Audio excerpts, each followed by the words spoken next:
I'm Haley from the Nursery Project. Thanks to all of you who have been following along with our story so far. This is my friend Ashley, and she is here to introduce you to our next Nursery Project family. Elise has been one of my best friends since 6th grade. She's genuine and selfless, and her husband Travis is the exact same way. So when I got a call that Elise was in labor at 28 weeks, I reached out to my small group at Southeast and asked them to start praying for them. And because I'm in that small group, I was able to connect Travis and Elise to the Nursery Project. So now we want you to hear their story.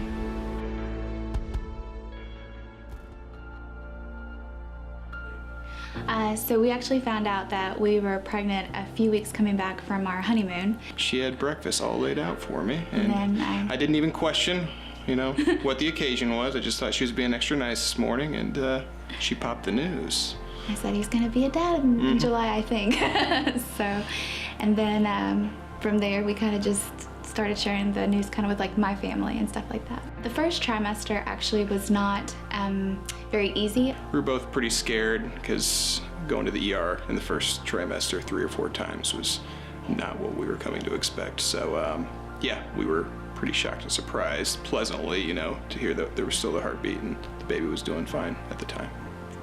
I was finishing up a late shift and I started thinking that something wasn't right. It felt like my water had broke. They sent me by ambulance over to Norton downtown, and from there it was kind of trying to determine if I was going to be able to stay on bed rest or if delivery was kind of imminent.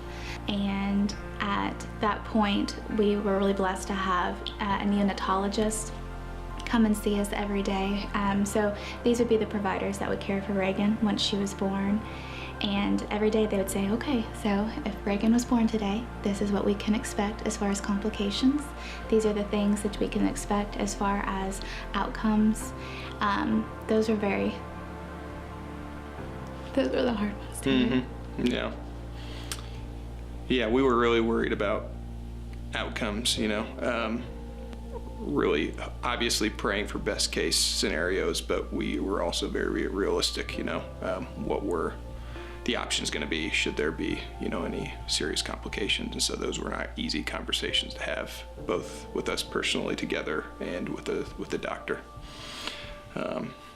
But fortunately, everything turned out really, really well. Reagan wasn't waiting any longer, so she came that following Wednesday morning, really early morning, 12:30. So, it was kind of hard again, not being able to kind of like hold her, touch her, but it was the best moment when we got to actually hold her. Yeah. Coolest moment of my life so far. Yeah, imagine a 2.3 pound baby in your hands laying on your chest. There's really change your perspective on things in life, and yeah, no other feeling like it in the world. I almost got envious at church of seeing other women being able to hold their babies and, proud grandparents being able to pass them around.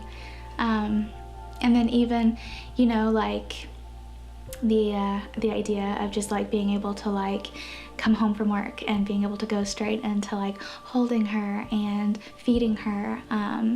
And those are things like, that I've not gotten to even experience yet.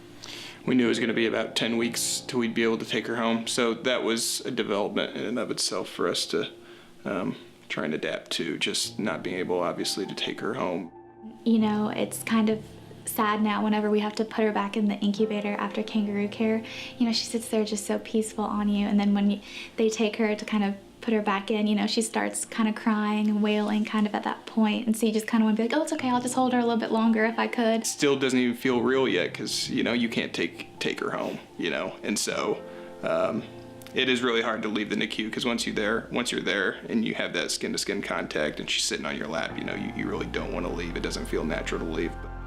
Ashley was one of those wonderful friends that was just, if there's anything I do or if there's anything that you need, please let me know. As soon as, Reagan was born and Ashley was able to come visit, she prayed with me and she introduced me to a wonderful group of, women at her church that had been wonderful enough to write us notes of just encouragement and thought and prayer. And she's been worth her weight in gold. Yeah, she's just blowing up my phone, I think, the day of, just asking me and, you know, if we needed anything, any type of help. I mean, to think of us like that. And yeah, the invitation from her and her husband, Brent, to that church service really meant a lot to us, because I think that was at a time when, you know, we were both kind of still struggling with the reality of the situation. And, you know, yeah, just this overwhelming feeling of anxiety and helplessness, you know, about what we can and can't do as newfound parents. And that really meant a lot to us. I don't know if she knows that,